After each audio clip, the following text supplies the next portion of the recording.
മരിച്ചുപോയ നിങ്ങളുടെ ഏറ്റവും പ്രിയപ്പെട്ട ആരുടെയെങ്കിലും നമ്പർ നിങ്ങളുടെ ഫോണിൽ സേവ് ചെയ്ത് വെച്ചിട്ടുണ്ടോ?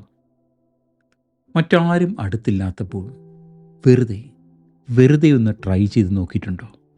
ആ കോൾ എടുക്കാൻ അങ്ങേ തലയ്ക്കൽ ആരുമില്ല എന്ന് അറിഞ്ഞുകൊണ്ട്. ഇനിയൊരു പക്ഷേ അത് കണ്ട് ആരെങ്കിലും എന്ത് വിഡിത്തമാണ് ഈ കാണിച്ചതെന്ന് ചോദിച്ചാൽ ചൂളിപ്പോയിട്ടുണ്ടോ? യുക്തിക്ക് നിരക്കാത്ത ഒരു കാര്യം, ഒരു അബദ്ധം കാണിച്ചുവെന്ന മട്ടിൽ. അങ്ങനെയെങ്കിൽ നിങ്ങൾക്ക് ഈ കവിതയിലെ അച്ഛനെയും മകനെയും നന്നായി മനസ്സിലാവും.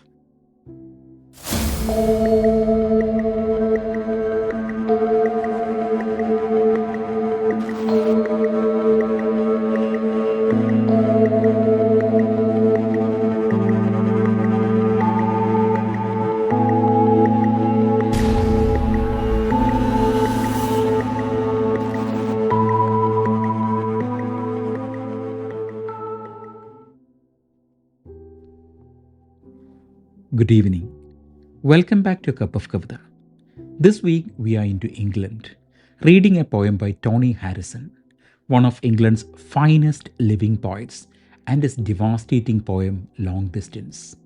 It's a poem about grief, denial, and our desperate attempts to stay connected to the dead. About the poet. Tony Harrison was born in Leeds, Yorkshire in 1937. He worked as teacher in Nigeria and Prague before he became a full-time poet and playwright. Today, he is considered as one of the finest contemporary British poets. Kavita.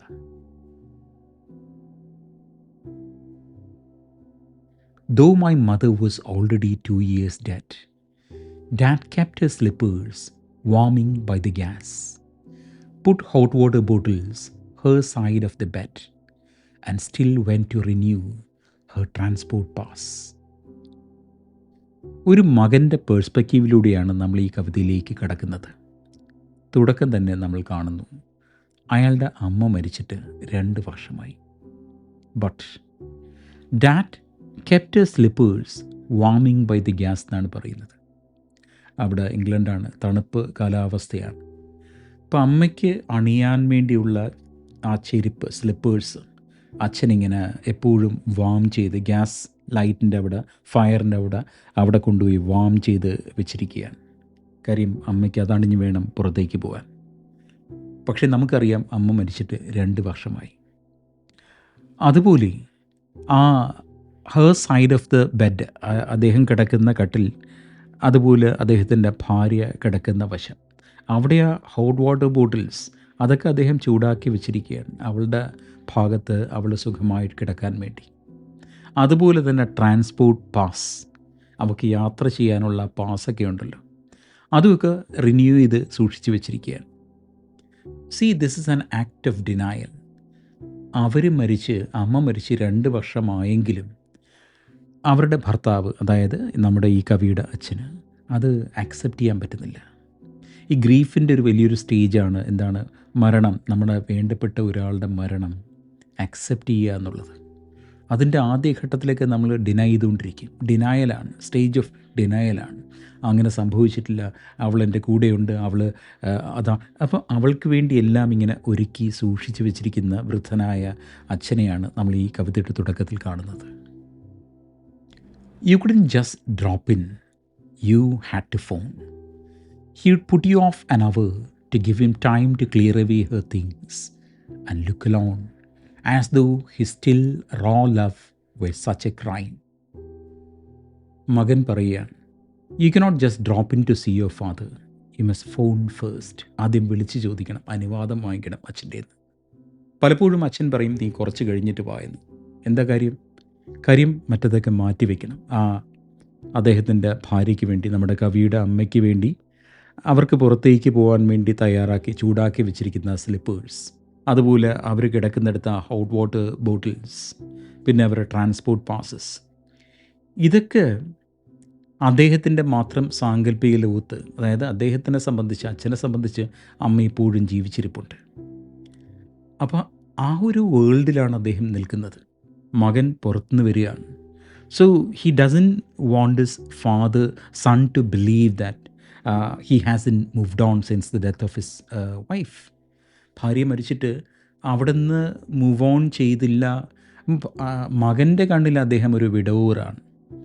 അതിനപ്പുറം ഞാനിപ്പോഴും എൻ്റെ ഭാര്യ ജീവിച്ചിരിപ്പുണ്ട് എന്ന വിശ്വാസത്തിലാണെന്നൊക്കെ പറയുമ്പം maybe the son would hurt him, would judge him. അച്ഛന് മാനസികമായിട്ട് എന്തെങ്കിലും പ്രശ്നമാണോ എന്ന് ചിലപ്പോൾ ചിന്തിക്കും. അപ്പോൾ അങ്ങനെ ജഡ്ജ് ചെയ്യപ്പെടാൻ, തൻ്റെ സാങ്കല്പിക ലോകത്ത് നിന്ന് പുറത്ത് കിടക്കാനോ ആ കുമിള പൊട്ടാനോ അല്ലെങ്കിൽ മകനാൽ ജഡ്ജ് ചെയ്യപ്പെടാനോ, മകൻ്റെ റാഷണലൈസാണ് അല്ലേ, യുക്തി വെച്ച് നോക്കുമ്പോഴത്തേക്ക് അച്ഛൻ എന്താ ഈ പൊട്ടത്തരം കാണിക്കുന്നതെന്നുള്ളതായിരിക്കും മകൻ്റെ ചിന്ത. അങ്ങനെ ജഡ്ജ് ചെയ്യാൻ ഇഷ്ടപ്പെടാതെ തൻ്റേതായിട്ടുള്ള ലോകത്ത് ഭാര്യയ്ക്ക് വേണ്ടി മരിച്ചുപോയ 2 വർഷം മുമ്പ് മരിച്ചുപോയ ഭാര്യ, ആ ഭാര്യയ്ക്ക് പുറത്ത് പോകാൻ വേണ്ടി ചെരുപ്പിങ്ങനെ ചൂടാക്കി വയ്ക്കുക. അതുപോലെ അവൾ കിടക്കുന്ന ഭാഗത്ത്, അദ്ദേഹം കിടക്കുന്നതിൻ്റെ അടുത്ത് അവൾ കിടക്കുന്ന ഭാഗത്ത് വാട്ടർ ബോട്ടിൽസ് ഇങ്ങനെ ചൂടാക്കി വയ്ക്കുക. അവൾക്ക് യാത്ര ചെയ്യാനുള്ള ട്രാൻസ്പോർട്ട് പാസസ് ഇതൊക്കെ തയ്യാറാക്കി വയ്ക്കുക. ഇതൊക്കെയാണ് അദ്ദേഹത്തിൻ്റെ ലോകം. മകനെ സംബന്ധിച്ച് അദ്ദേഹം ഒരു വിഡോവറാണ്. മകൻ വിളിക്കുമ്പോൾ, അപ്പോൾ ഈ കുമിള പൊട്ടാതിരിക്കാൻ വേണ്ടി മകന് വേണ്ടി മാത്രം അദ്ദേഹം എന്താണ് പ്ലേയിങ് ദി വിഡോവർ പാർട്ട്. പൂർ മാൻ അല്ലേ. He couldn't risk my blight of disbelief, though sure that very soon he would hear her key scrape in the rusted lock and end his grief. He knew she had just popped out to get the tea. The father doesn't want his imaginary world to be spoiled by his son's disbelief. He doesn't want to be judged by his son's rationality. ഇതൊന്നും അദ്ദേഹത്തിന് വേണ്ട. അദ്ദേഹത്തിനെ സംബന്ധിച്ചിടത്തോളം അദ്ദേഹത്തിൻ്റെ ഭാര്യ പുറത്ത് പോയിരിക്കുകയാണ് സാധനങ്ങൾ വാങ്ങാൻ. അവൾ ആ തുരുമ്പിച്ച ആ പൂട്ട് അതിങ്ങനെ കീ കയറ്റി തിരിക്കുന്നതിൻ്റെ ശബ്ദം ഏത് നിമിഷവും അദ്ദേഹത്തിൻ്റെ കാതിൽ വീഴാം. And thereby ending his grief, his loneliness. അതിന് കാത്തിരിക്കുകയാണ് ആ മനുഷ്യൻ. I believe life ends with death, and that's all. You haven't both gone shopping.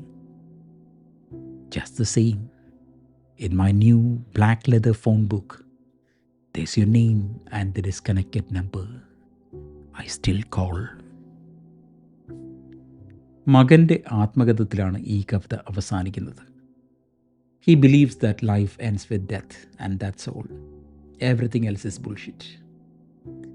After life, soul, ആത്മാവിൻ്റെ യാത്ര, അതൊക്കെ ബുൾഷിറ്റാണ്. So death is the full stop and nothing more. അത്രയേ ഉള്ളൂ. Then he says that I know that you have in both gone shopping.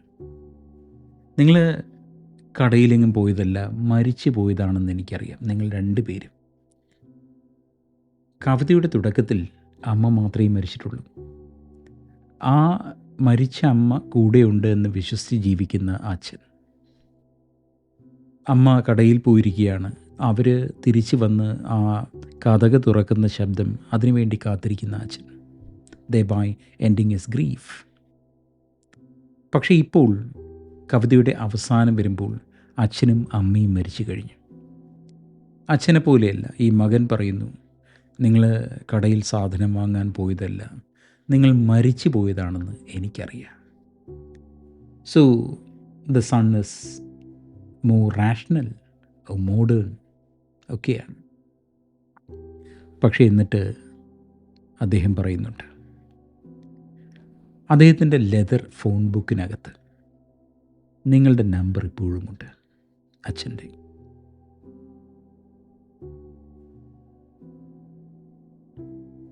The disconnected number I still call. ഇടയ്ക്കിടയ്ക്ക് അദ്ദേഹം ആ നമ്പറിലേക്ക് വിളിച്ച് നോക്കാറുമുണ്ട്.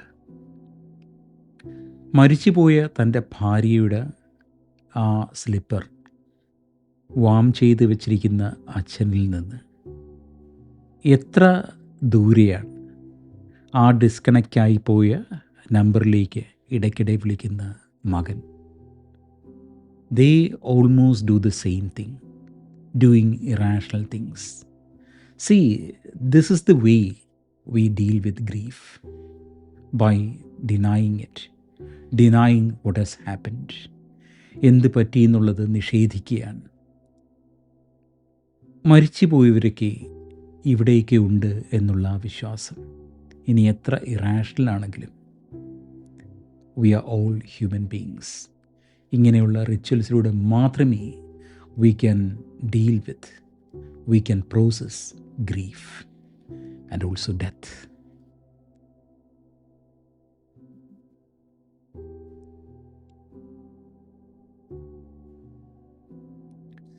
Though my mother was already 2 years dead, Dad kept her slippers warming by the gas, put hot water bottles her side of the bed, and still went to renew her transport pass. You couldn't just drop in, you had to phone. He would put you off an hour to give him time to clear away her things and look alone, as though his still raw love were such a crime. He couldn't resist my blight of disbelief, though sure that very soon he would hear her key scrape in the rusted lock and end his grief. He knew she had just popped out to get the tea. I believe life ends with death, and that's all. You haven't both gone shopping. Just the same, in my new black leather phone book, there is your name and the disconnected number. I still call. I believe life ends with death, and that's all. You haven't both gone shopping. Just the same, in my new black leather phone book, there is your name and the disconnected number. I still call.